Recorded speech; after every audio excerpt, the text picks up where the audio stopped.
जय हिंद। देखिएगा, आज की क्लास में हम जो पढ़ने वाले हैं वो पढ़ेंगे इन्वायरमेंट के 15 टॉप क्वेश्चन। और इतने इम्पोर्टेंट क्वेश्चन है कि आपके एग्ज़ाम की दृष्टि से साथियों बहुत ही इम्पोर्टेंट होने वाले हैं। तो आप चैनल पर जो है वीडियो आप लास्ट तक जरूर देखिएगा, ताकि अच्छे से आपको इन क्वेश्चनों का लेवल आपको अच्छे से समझ में आए। बहुत इंपॉर्टेंट क्वेश्चन आपके सामने मैं लेकर आया हूँ साथियों, तो बिल्कुल भी इस क्लास को मिस मत कीजिएगा। तो आज पहला क्वेश्चन यहाँ पर है कि पश्मीना शॉल कहाँ की प्रसिद्ध है। ओके, पश्मीना शॉल की यहाँ पर पूछी जा रही, तो असम की, जम्मू कश्मीर, हिमाचल प्रदेश या फिर असम की। देखिएगा, दो ऑप्शन सेम है, लेकिन यहाँ पर देखिएगा जो पश्मीना शॉल है वो कहाँ की प्रसिद्ध है, जम्मू कश्मीर की प्रसिद्ध है। यानी कि आपको ऑप्शन नंबर बी सही कर लेना है।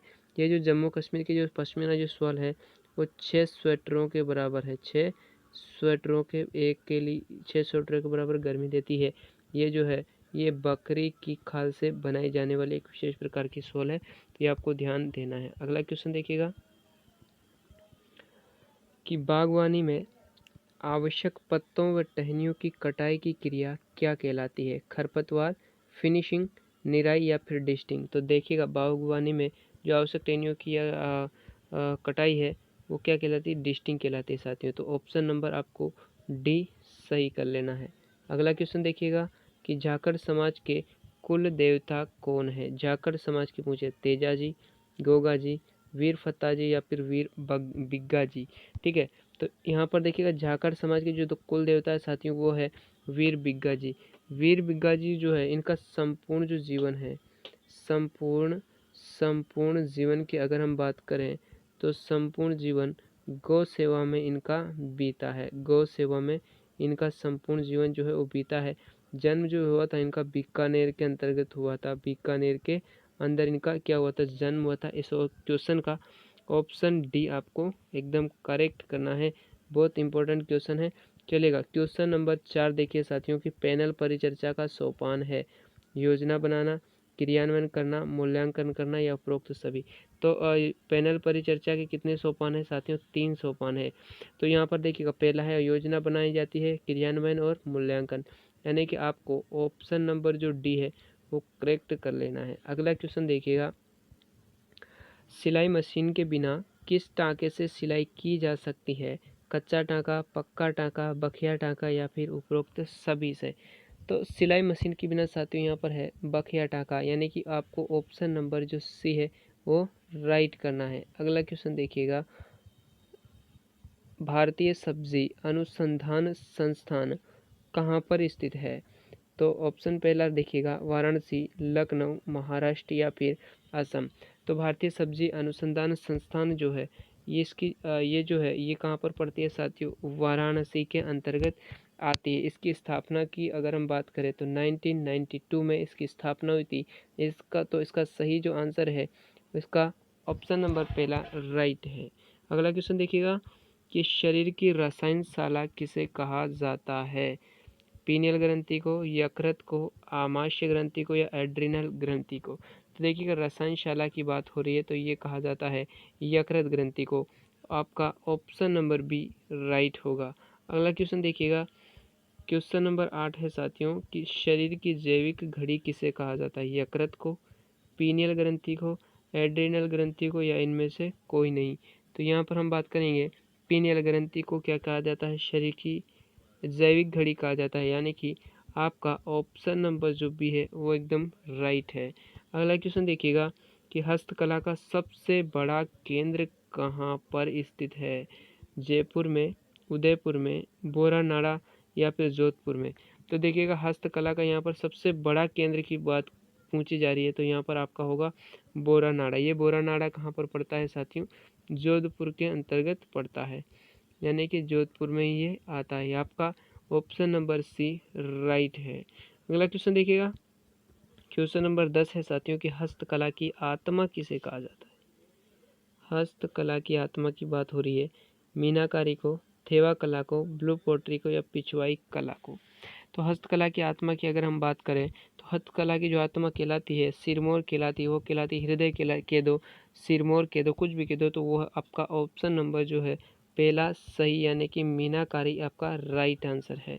अगला क्वेश्चन देखिएगा हस्त निर्मित वस्तुओं को किस नाम से विपरीत नहीं, यहाँ पर है विपणित किया जाता है। विपणित किस नाम से विपणित किया जाता है? राजस्थानी, राजस्थली, धरोहर या राजस्थानी कलात्मक वस्तुएं। यहाँ पर है हस्त निर्मित वस्तुओं को राजस्थली के नाम से विपणित किया जाता है, बाजार में बेचा जाता है। आपका ऑप्शन नंबर बी राइट है। अगला क्वेश्चन देखिएगा कि निम्न में से किसका आवाज समुद्र नहीं है? ये नहीं को नहीं देखने की गलती नहीं करना है आपको। तो ऑप्शन पहला है ऑक्टोपस, समुद्री घोड़ा, डॉग फिश या डल शिप। तो देखिएगा साथियों, जो समुद्र में ये ऑक्टोपस यानी केकड़ा रहता है, समुद्री घोड़ा भी रहता है, डॉग फिश भी रहता है, लेकिन डल फिश नहीं रहता। यानी कि आपको ऑप्शन नंबर जो डी है वो करेक्ट कर लेना है। अगला क्वेश्चन देखिए साथियों, भारत में सर्वाधिक बाल विवाह कहाँ पर होते हैं? आपको तो ये तो पता होगा कि सर्वाधिक जो बाल विवाह होते हैं वो होते हैं आखा तीज। कब होते हैं? आखा तीज के दिन होते हैं, जिसको हम अक्षय तृतीया के नाम से भी जानते हैं। असम में होते हैं, बिहार में, आंध्र प्रदेश, मध्य प्रदेश या फिर उत्तर प्रदेश। तो साथियों, इसका सही आंसर यूनिसेफ के अनुसार सर्वाधिक जो बाल विवाह होते हैं भारत में होते हैं बिहार में। यानी कि आपका ऑप्शन नंबर जो भी है वो क्या है? करेक्ट आंसर है। अगला देखिएगा, तेपांग क्या है? तेपांग क्या है? असम की टोपी है, जम्मू कश्मीर का वस्त्र, हिमाचल प्रदेश की टोपी है या फिर असम राज्य का वस्त्र है? तो यहाँ पर तेपांग एक क्या है? टोपी है, और कहाँ की है? हिमाचल प्रदेश की टोपी है। साथियों, हिमाचल प्रदेश के आपको कुछ वस्त्रों को भी यहाँ पर देख लेना है।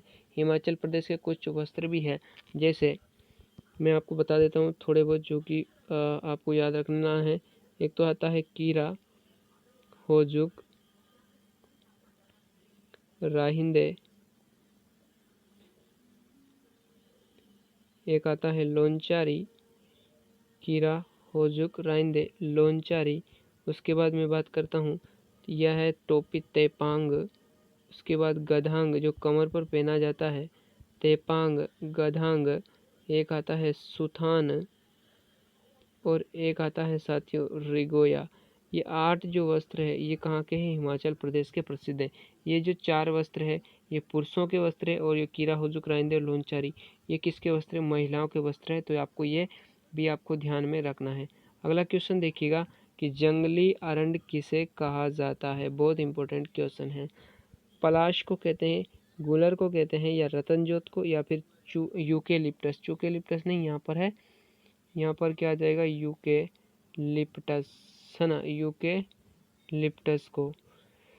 तो देखिएगा, जंगली जो अरंड कहा जाता है वो कहा जाता है रतनजोत को। और साथियों, जो रतनजोत होता है, रतनजोत से जो तेल प्राप्त होता है, रतनजोत से जो प्राप्त तेल, रतनजोत से प्राप्त तेल को हम क्या कहते हैं साथियों?